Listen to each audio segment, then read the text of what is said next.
Allez, bonjour, une petite vidéo pour vous aider à faire l'activité numéro 3. C'est vrai que la relation entre durée propre et durée impropre qu'on a vue sur la vidéo précédente, elle est, on peut facilement la comprendre, en tout cas comprendre comment on l'établit. Maintenant, comprendre comment on va l'appliquer et les résultats qu'elle va nous donner, ça c'est autre chose, c'est un autre niveau de difficulté. Donc c'est ce qu'on vous demande de faire dans l'activité numéro 3 en se basant sur un exemple expérimentable et qui prouve la véracité de cette relation-là, et donc de la relativité des durées. Voilà. Et donc pour vous aider un petit peu à faire cette activité-là, je vais me baser sur un exemple alors, qui est différent de celui de l'activité, mais parce que j'ai pas envie de vous donner la réponse de l'activité, ça va être à vous de vous creuser un petit peu les méninges, mais en tout cas ça va fortement vous guider. Alors j'ai pris l'exemple d'une photo qu'il y a dans votre livre de cours, où on a un petit personnage sur Terre, ici, et un personnage dans une fusée. Voilà. Alors, l'événement, enfin en tout cas la durée que l'on va mesurer, ça va être la durée de la sieste du personnage qui est dans la fusée. Alors, une durée, c'est toujours entre deux événements. Et je l'ai dit dans la vidéo précédente, un événement, c'est quelque chose qui se passe à un moment donné dans l'espace et dans le temps. Donc ici, la durée, c'est toujours entre deux événements. Donc l'événement de départ, ça va être le début de la sieste, et l'événement final, ça va être la fin de la sieste quand l'astronaute se réveille. Les deux, le personnage sur Terre et le personnage dans la fusée, vont mesurer la durée de la sieste. Donc au début de la sieste, ils enclenchent leur chronomètre, à la fin de la sieste, ils éteignent leur chronomètre. On l'a dit, en relativité restreinte, puisqu'il y a un mouvement relatif entre ces deux personnages, les deux durées ne vont pas être égales. C'est ça qui est vraiment différent avec la mécanique de Newton, c'est que le temps n'est plus universel, le temps est attaché au référentiel. Alors, comment on va traiter ça ?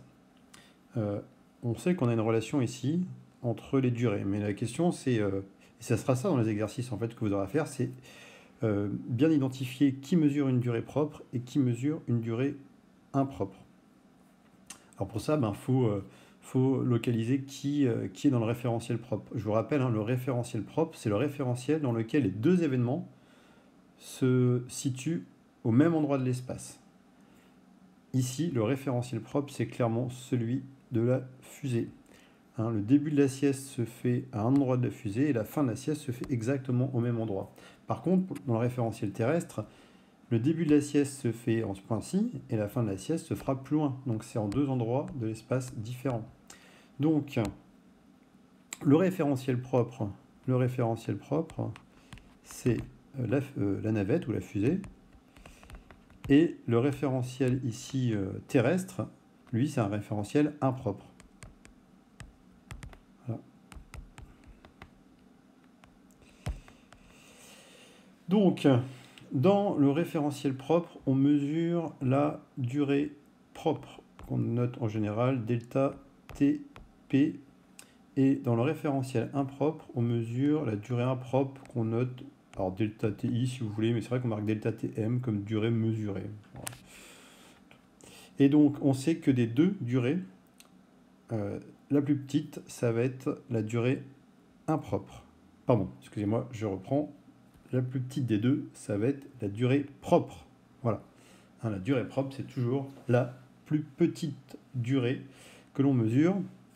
Donc, dans cette relation de la vidéo précédente, la durée propre, c'est celle qui est ici. Hop. Et ça, c'est la durée mesurée. Voilà, durée impropre. Donc, pour fixer les idées et pour aller jusqu'au bout du calcul, l'astronaute, il a marqué ici qu'il a mesuré une durée de sieste de 5 minutes. Et le vaisseau se déplace à une vitesse V, c'est noté ici. Cette vitesse V, on va la prendre pour fixer les idées. Je vais la prendre volontairement importante pour qu'on puisse voir un écart réel entre les deux durées mesurées. Je vais prendre une vitesse qui est égale à 90% de la vitesse de la lumière. Donc 90 fois la vitesse de la lumière. Voilà. Donc je vais appliquer cette relation-là pour avoir la durée mesurée donc, dans le référentiel terrestre. Alors, cette durée mesurée, ça va être égal à la durée propre, donc on dit qu'il est égal à 5 minutes. Alors, je reste en minutes. C'est pas un souci parce que le dénominateur est sans unité, puisqu'il y a un rapport de vitesse. Et donc le dénominateur, il vaut 1 moins le rapport V sur C élevé au carré. Alors V sur C, ben, on le voit, hein, c'est 0,90, hein, parce que V c'est 0,90 fois C, donc V sur C c'est 0,90. Donc 0,90 au carré. Voilà, on va faire le calcul pour trouver delta M. Et on trouve delta M est égal à 11,5 minutes. Voilà. Donc on voit bien que c'est deux durées différentes. Pour l'astronaute, sa sieste n'a duré que 5 minutes, alors que mesurée depuis la Terre, la sieste a duré 11,5 minutes, soit 2 fois plus finalement. Hein. Un peu plus même que 2 fois plus. Alors, je sais bien la question qui vient vous venir à l'esprit, mais c'est pas possible. Il y en a un qui a raison et l'autre qui n'a pas raison.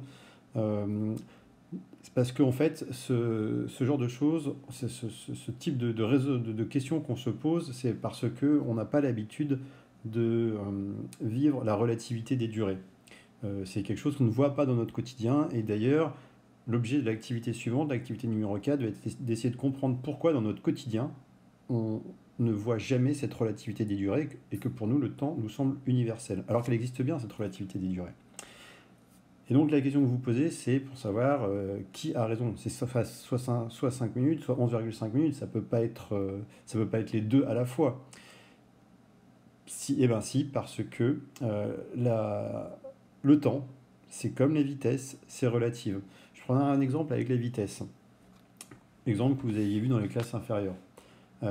Quand vous roulez en voiture avec un passager à côté de vous, que votre voiture se déplace à 100 km/h par rapport à la route, c'est-à-dire par rapport au référentiel terrestre. Donc quelqu'un qui est sur le bas-côté va voir la personne à côté de vous se déplacer à 100 km/h.